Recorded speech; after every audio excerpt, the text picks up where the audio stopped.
Nuno, good afternoon. Hello. Starting off with some team news. First of all, how's Taiwo Awoniyi with his concussion and broken nose? Is he available for this? Yes.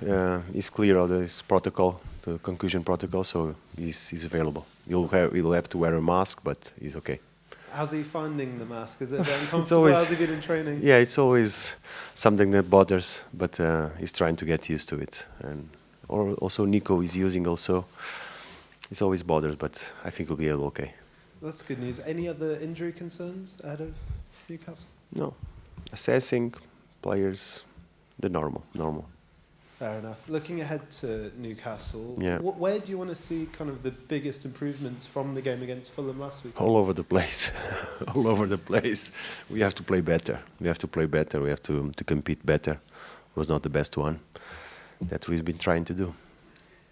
I probably know the answer to this, but it's third against seventh.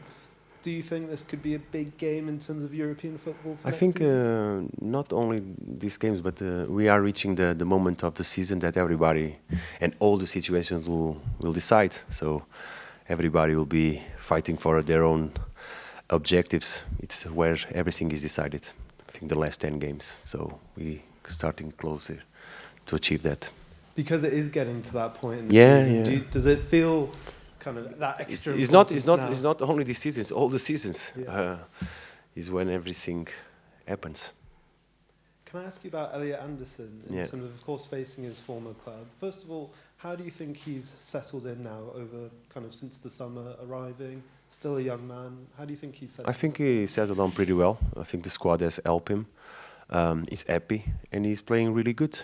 I think he's one of our midfielders that's versatile enough to change positions. And I think he's doing well. But I hope that he performs better on the Sunday.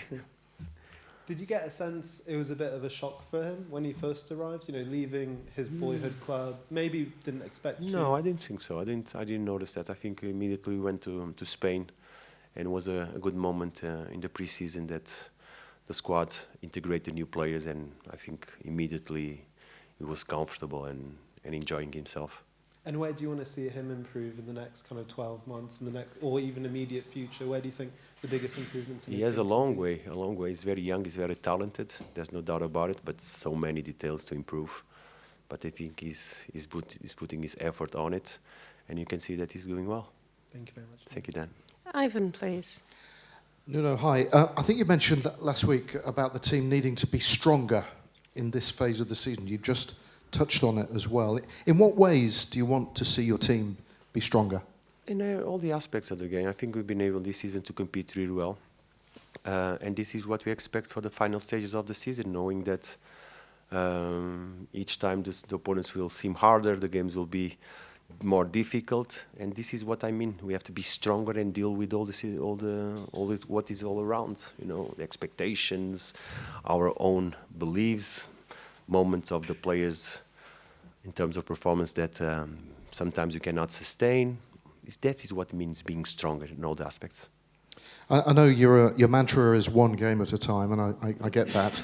But a lot of people will have looked at your next 3 or 4 games, Newcastle, Arsenal, Man City, and a big cup tie as well in there, and see them as season-defining. I think people have said that. What do you make of that observation, and how do you see this little quartet of games?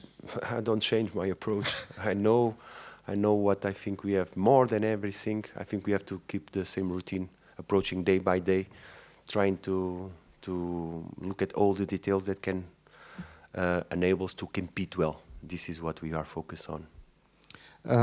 When you won at Newcastle last year, it was a big game for you, it felt, at the time, a big result for you. For everybody. Yeah, for indeed. Everybody. For us as a club, it meant a lot for us. I think it was long time that we didn't do it so well at St. James Park. So that's a good memory. So, having uncovered the secret to doing it, what is that secret? How do you do it again? There's no secrets in football. There's no secret. We're going to face a very good team, a very good manager, Eddie, a team that has good players and performs really well. So there's no secret. We have to play the game. We have to fight, and try to show our talent. And one of those players is Alexander Isak. He hasn't scored in the last couple of games, but he's having a phenomenal season. What do you make of him? What's your analysis of him as an opponent? A very good player. But like I said, the squad of Newcastle is very strong. Very, very strong in all the positions. And you've had quite a mixed run of performances, results, your last 3 games. You've had a draining cup tie, a big win, a disappointing defeat. Where do you think you're at right now as a team? Nobody knows. Nobody knows. What's your assessment of where you are, though? I think we are okay. We are in a good position. We are enjoying ourselves, realizing that every game is very difficult, understanding that the game in the Premier League makes you believe that there's no easy way. There's no easy way. This is where we are. We are trying to compete till the end and do it well, but always believing that we are in a good position. We have a healthy squad that helps. We have solutions. So we want is to improve the players so they can play.